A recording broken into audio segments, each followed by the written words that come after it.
अस्सलाम वालेकुम दोस्तों, उम्मीद करता हूँ आप सब लोग खैरियत से होंगे।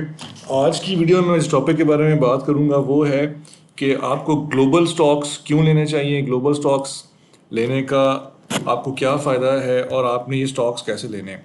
मोस्टली मैंने देखा है कि लोग जो है वो खाली पाकिस्तान स्टॉक एक्सचेंज के अंदर ही काम करते हैं, वो इसी के अंदर रहते हैं और वो एक ग्लोबल एक्सपोजर जो है वो नहीं ले पाते, या वो उनको अपॉर्चुनिटीज़ या उनको समझ नहीं आता कि उन्होंने वो उसमें काम कैसे करना है। मैं आपको इस वीडियो में बताऊंगा कि रीज़न क्या है ग्लोबल स्टॉक्स लेने का और आपने वो उनको बाय कैसे करना है। पहली चीज़ तो ये है कि हम ग्लोबल स्टॉक्स में क्यों जाएं। देखें, आप अगर एक छोटे शहर में रहते हैं, एक छोटे टाउन में रहते हैं, तो आपका एक्सपोजर भी उस छोटे टाउन तक ही रहेगा। आप जब एक बड़े शहर में जाते हैं तो आपका एक्सपोजर, आपका होराइजन जो है वो बहुत बड़ा हो जाता है। फॉर एग्जांपल, अगर एक बंदा सारी ज़िंदगी एक छोटे से शहर में जैसे डस्का में वो रहेगा, तो वो वहाँ पे जो उसको अपॉर्चुनिटीज़ मिलेंगी, जो उसको वहाँ पे मौके मिलेंगे, वो आपको पता ही है। लेकिन जब वो बंदा लाहौर आएगा जो कि डस्का के बिल्कुल साथ है, तो वहाँ पे आके उसका एक्सपोजर, उसका माइंडसेट बिल्कुल चेंज हो जाएगा, उसको अपॉर्चुनिटीज़ ज़्यादा मिलेंगी, उससे काम ज़्यादा मिलेगा। यही बात आप देखते हैं कि हमारे मुल्क में लोग जो हैं वो जॉब्स करने बाहर जाते हैं, वो लोग मिडिल ईस्ट जाते हैं, बाहर के यूरोप जाते हैं, अमेरिका जाते हैं। वो बेसिकली जाने का मेन मकसद होता है इकोनॉमिक रीजंस और अपॉर्चुनिटीज़। सेम अप्लाई करता है आपकी ये स्टॉक मार्केट में, आपकी ये कैपिटल मार्केट्स में। जब आप पीएसएक्स में काम करते हैं तो आपके पास महदूद ऑप्शंस हैं, क्योंकि वो एक छोटी मार्केट है। लेकिन जब आप ग्लोबल स्टॉक्स में जाते हैं, वो मार्केट्स बहुत बड़ी हैं और आपका एक्सपोजर और आपका जो इकोनॉमिक अपॉर्चुनिटीज जो आपको मिलेंगी वो कहीं ज़्यादा है। Global exposure is always always bigger than local exposure. और मैं आपको आगे जाके बताऊंगा कि हमारी पीएसएक्स जो है वो बहुत छोटी मार्केट है। इनफैक्ट पीएसएक्स की जो market cap as of today है वो तकरीबन $38 बिलियन की, मतलब जितने स्टॉक्स वहाँ पर ट्रेड हो रहे हैं उनकी सारों की अगर आप ऐड करें तो वो 38-40 बिलियन, इससे ज़्यादा की वो नहीं। और अगर आप ग्लोबल इक्विटीज़ की बात करें तो इसमें as of today global equities तकरीबन कोई $104 ट्रिलियन की वो मार्केट है, जिसके अंदर सबसे लार्जेस्ट तो यूएस इटसेल्फ है जो ऑलमोस्ट 40 ट्रिलियन की खाली वो मार्केट है। 30 ट्रिलियन चाइना की स्टॉक मार्केट है, उसके अलावा 10-12 ट्रिलियन यूरोप और आगे पीछे सारा कुछ करके। तो ग्लोबल इक्विटीज़ में आपको 100 ट्रिलियन का एक्सपोजर मिलता है और 1 ट्रिलियन में 1000 बिलियन होते हैं। तो आप यहाँ से अंदाज़ा लगा सकते हैं कि पीएसएक्स कितनी छोटी मार्केट है और ग्लोबल जो मार्केट्स हैं वो कितनी बड़ी हैं, कितनी ह्यूज हैं। As I said, global markets में लिक्विडिटी भी ज़्यादा है पीएसएक्स के मुकाबले में, और क्योंकि साइज बड़ा है तो ऑप्शन आपके पास ऑप्शंस भी ज़्यादा हैं। Excuse me. दूसरी चीज़ और जो मेन चीज़ है वो ये है कि पीएसएक्स में जब आप काम करते हैं तो आपके पास सिर्फ लोकल एक्सपोजर रहता है। आपके पास पीएसएक्स में सिर्फ ट्रेडिशनल इंडस्ट्रीज जैसे सीमेंट है, स्टील है, फर्टिलाइज़र है, ज़्यादा से ज़्यादा आप मार्केट में 2-3 नए रीट्स आए हैं, कोई इतना ज़्यादा पीएसएक्स में काम नहीं है। इंडस्ट्रीज़ बहुत ही पुरानी है, वही 10-12 साल से मैं देख रहा हूँ वही पुराने नाम हैं। आईपीओज बहुत कम होते हैं, ऑप्शंस बहुत कम है। अगर आप ग्लोबल में जाते हैं तो आपको बहुत ज़्यादा एक्सपोजर हो जाता है नई इंडस्ट्रीज़ का, जिसमें टेक है, सॉफ्टवेयर है, उसमें रीट्स हैं, फाइनेंशियल इंस्टीट्यूशंस हैं, नई इमर्जिंग फील्ड्स हैं, फार्मास्यूटिकल्स हैं, रिसर्च कंपनीज हैं, टेलकोज हैं।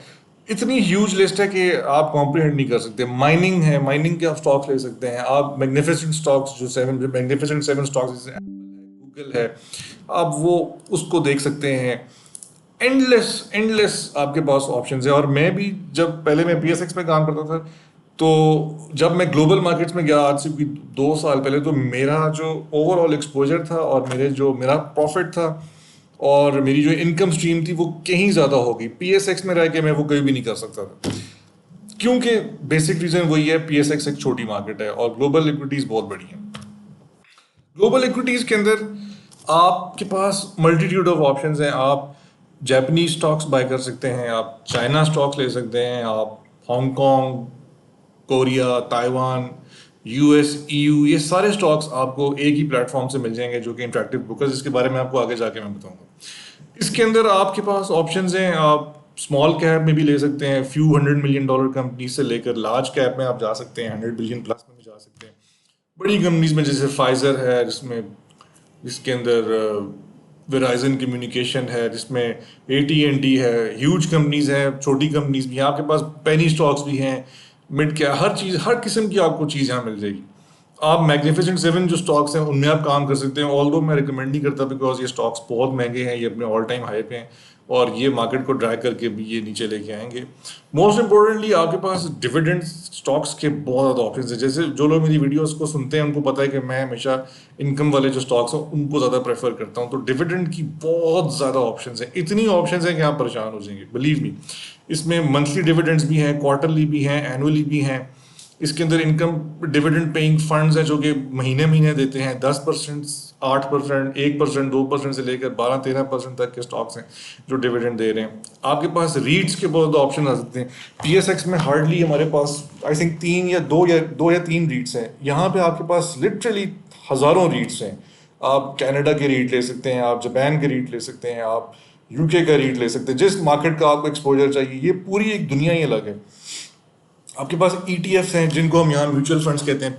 यहाँ पाकिस्तान में हमारे पास हार्डली 3 या 4 ईटीएफ्स हैं। यहाँ पे आपके पास लिटरली हंड्रेड्स ऑफ ईटीएफ्स हैं, थाउजेंड्स ऑफ ईटीएफ्स हैं। आप उनको देखें, रिसर्च करें, आपके पास एंडलेस ऑप्शंस हैं। अच्छा, तीसरा सवाल ये है कि जो लोग पूछते हैं कि हम ये एक्सपोजर लें कैसे, हम ग्लोबल स्टॉक्स में जाएं कैसे, तो इसका जाने के लिए आपको इंटरैक्टिव ब्रोकर्स पे जाना पड़ेगा। इंटरैक्टिव ब्रोकर्स एक जिस तरह हमारे पाकिस्तान में आरएफ हबीब है या एकेडी, इसी तरह बाहर जो है ये इंटरैक्टिव ब्रोकर्स है। ये एक यूएस बेस्ड एक्सचेंज है जो कि ऑलमोस्ट पिछले 40 साल से काम कर रहा है। ये दुनिया का सबसे बड़ा एक्सचेंज है। ये सबसे ज़्यादा दुनिया की जो मार्केट है ना, जिसका एक्सपोजर है वो इसके ऊपर है। इसके ऊपर आप अमेरिकन स्टॉक्स, आप इस पे यूरोपियन स्टॉक्स तकरीबन सारे, इस पे Japanese stocks, Korean stocks, Taiwan stocks, तकरीबन हर स्टॉक इसके ऊपर जो ग्लोबल मार्केट्स के स्टॉक्स हैं ना, ये आपको मिलेंगे इंटरैक्टिव ब्रोकर्स पे। मीना के स्टॉक्स मैंने इस पे नहीं देखे, मीना मुझे नहीं नजर आया, लेकिन इवेंचुअली वो भी इस पे आ जाएगा। मेन चीज़ ये है कि इंटरैक्टिव ब्रोकर्स आपको एक्सेस देता है न्यूयॉर्क स्टॉक एक्सचेंज और नैस्डैक का, जो कि दुनिया के 2 सबसे बड़े एक्सचेंज हैं। और फिर दुनिया की कई कंपनीज इनके ऊपर भी ट्रेड होती हैं, इनके एडीआर्स होते हैं ट्रेड। मैं आपको आगे जाके बताऊंगा एडीआर्स कैसे काम करते हैं। फिर इसके अंदर जो ग्लोबल स्टॉक्स हैं वो भी न्यूयॉर्क स्टॉक एक्सचेंज पे या नैस्डैक पे लिस्ट होना पसंद करते हैं, क्योंकि नैस्डैक पे लिस्ट होना इटसेल्फ एक बहुत बड़ी बात होती है। तो इंटरैक्टिव ब्रोकर्स आपको ये एक्सेस दे देते हैं। तीसरी चीज़ इसमें ये है कि जो पाकिस्तानीज हैं उनको अलाउड है, आप पाकिस्तान बैठ के IBKR पे अकाउंट खोल सकते हैं। लोगों को मिसकंसेप्शन है, लोग कहते हैं कि हमें LLC चाहिए यूएस में, ऐसा कुछ नहीं है। अगर आप पाकिस्तान में बैठे हुए हैं तो आप IBKR पे अकाउंट ओपन कर सकते हैं, आप ट्रेडिंग कर सकते हैं। अमेरिका में ये चीज़ अलाउड है। आप अपना अकाउंट बनाएं, IBKR वेबसाइट पर जाएं, अपना अकाउंट बनाएं, अपने सारा डेटा दें, KYC करवाएं, वो आपको अलाउ कर देंगे। इसमें कोई उनको मसला नहीं। और इंटरफेस जो है इसका वो थोड़ा कॉम्प्लिकेटेड है, क्योंकि ये बहुत ही एक एडवांस एक्सचेंज है। इसके ऊपर ऑप्शंस की बहुत ज़्यादा ट्रेड्स होती हैं, इस पर एनालिसिस बहुत है, डेटा बहुत ज़्यादा है इसके ऊपर। तो एक एडवांस एक्सचेंज है। मैं इसके ऊपर एक सेपरेट वीडियो करूँगा इसका इंटरफेस समझाने के लिए।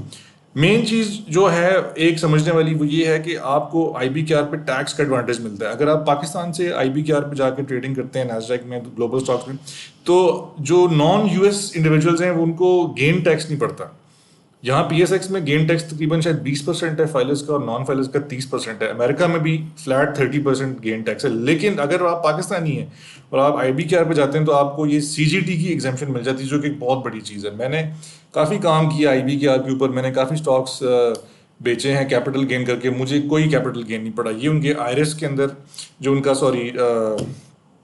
उनका IRS है उसमें एक ही क्लॉज है कि नॉन इंडिविजुअल जो है, नॉन US जो लोग हैं वो CGT एग्जेम्प्ट है। इसका आपको ज़रूर फ़ायदा उठाना चाहिए। ये इस मेन रीज़न है, one of the main reasons के आपको इस पे जाना चाहिए इंटरैक्टिव ब्रोकर्स पे। अकाउंट ओपन करने का तरीका बहुत आसान है। आप वेबसाइट पे जाएं ibkr.co.uk, मैं लिंक्स नीचे छोड़ दूंगा। IBKR पे जाके आप अपना, जिस तरह आप किसी वेबसाइट पे जाके अपना अकाउंट सेटअप करें, अपना ईमेल, फ़ोन नंबर, हर चीज़ दें, अपनी KYC डॉक्यूमेंट्स अपलोड करें। 2-3 दिन ये लोग लगा लेते हैं आपका अकाउंट अप्रूव करने में। इनका इनकम सोर्स दिखाएं अपना। उसके बाद जो चीज़ है, मेन चीज़, वो फंड्स ट्रांसफ़र करने के लिए आपको बैंक अकाउंट इनके साथ कनेक्ट करना पड़ेगा। मैंने तो वाइज को कनेक्ट किया हुआ अपना, और मैं वाइज को फंड करता हूँ, फिर मैं वाइज से पेमेंट्स भेजता हूँ IBKR पर डॉलर्स। वो मेरे अकाउंट में 2-3 घंटे में पैसे मेरे ब्रोकरेज अकाउंट में शो हो जाते हैं। इसी तरह जब मैंने विड्रॉ करने हो तो मैं उल्टा प्रोसेस कर लेता हूँ। आई वुड सजेस्ट कि आप वाइज करें, वाइज सबसे अच्छा है। आप अपना पाकिस्तानी, अगर आपके पास बैंक है तो आप एक फॉरेन करेंसी अकाउंट खोल लें और आप उसको कनेक्ट कर लें, तो बेहतर वाइज है। वैसे ठीक है, लेकिन ये भी ऑप्शन है। इसमें एक चीज़ समझने वाली है कि जो टैक्स की रेजीम है, जैसे मैंने पहले बताया, अगर आप फॉरनर हैं तो आपको कैपिटल गेन आपको ज़ीरो देना पड़ेगा, ठीक है। और ब्रोकरेज के जो कमीशन हैं वो आपको देने पड़ेंगे। ये थोड़ा महंगा है एक्सचेंज। यहाँ पे तकरीबन 0.1 से लेकर 5 से इवन $10 पर ट्रेड भी आपको पर ट्रेड आपको कमीशन देने पड़ते हैं। ये बस यही कमीशन है जो आपने पे करना है, मंथली फीस कोई नहीं है इसके ऊपर, ठीक है। ये डिपेंड करता है कि आपके कौन सा स्टॉक ले रहे हैं। ग्लोबल स्टॉक्स पे थोड़ा महंगा कमीशन है, यूएस के स्टॉक्स पे कम कमीशन है। और इस पे एक चीज़ ये है कि अगर आप डिविडेंड्स लेते हैं तो फ्लैट 30% डिविडेंड्स है यूएस स्टॉक्स के ऊपर, और कुछ स्टॉक्स के ऊपर डिविडेंड का जो टैक्स है वो 0% भी है। ताइवान स्टॉक्स जो हैं, अगर आप वो बाय करते हैं IBKR पे, उसको आपका डिविडेंड मिलता है तो उस पर 0% टैक्स है। यूरोपियन स्टॉक्स पे शायद 10% टैक्स है, विद होल्डिंग टैक्स। तो ये इसकी जो मतलब मैक्सिमम जो स्लैब है वो 30% है। तो इसको आप ज़रूर देखें, IBKR को देखें, आप इंटरैक्टिव ब्रोकर्स पे जाएं, आप ग्लोबल इक्विटीज़ को देखें। ग्लोबल इक्विटीज़ की रिसर्च अगर आपने करनी है तो उसके लिए सबसे जो अच्छी चीज़ है, जो वेबसाइट है, वो एक companiesmarketcap.com है। मैं लिंक दे दूंगा नीचे। इस पे आप जाएं, जाके ग्लोबल रैंकिंग बाय कंट्रीज आप सेलेक्ट कर सकते हैं। आप इसमें market cap, earnings, revenue, dividend percentage के हिसाब से आप कंपनीज को के हिसाब से देख सकते हैं। सबसे बड़ी कंपनी एप्पल है, फिर माइक्रोसॉफ्ट, इनवीडिया, ये ग्लोबल की रैंकिंग है।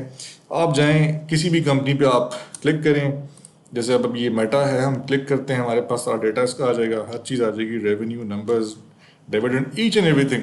रिसर्च लाजमी करें आप। ग्लोबल स्टॉक्स बहुत ज़्यादा हैं, बहुत वेरिड है, नई इंडस्ट्रीज़ हैं। आपको रिसर्च के बगैर मैं हाईली सजेस्ट करूँगा कि ना जाएं। बट देन अगेन आपके पास ऑप्शंस बहुत ज़्यादा हैं। तो मैं फर्दर कुछ वीडियोस में ना आपको बताऊंगा, IBKR का इंटरफेस समझाऊंगा, वो कैसे काम करता है, IBKR पे बाइंग सेलिंग कैसे होती है, और चार्टिंग आपने वहाँ कैसे करनी है। और भी टूल्स हैं, ये वीबुल है, ये चार्टिंग के लिए मैं यूज़ करता हूँ। इस पर आप अपनी वॉच लिस्ट बना के स्टॉक्स डाल सकते हैं, आप इसमें चार्टिंग कर सकते हैं। ग्लोबल मार्केट्स का सारा एक स्नैपशॉट भी आप ले सकते हैं। तो इन अ नटशेल इसमें मैं यही कहूँगा कि ज़रूर देखें इसको। ग्लोबल मार्केट्स में जाएं, PSX से निकलें, आपके पास ज़्यादा ऑप्शंस होंगी, आप ज़्यादा पैसे कमाएंगे। अगर आपके कोई कमेंट्स हैं तो वो ज़रूर मुझे दीजिएगा, फीडबैक मुझे दिया करें, मेरे लिए वो बहुत इंपॉर्टेंट होता है। तो till next time, take care, अल्लाह हाफ़िज़।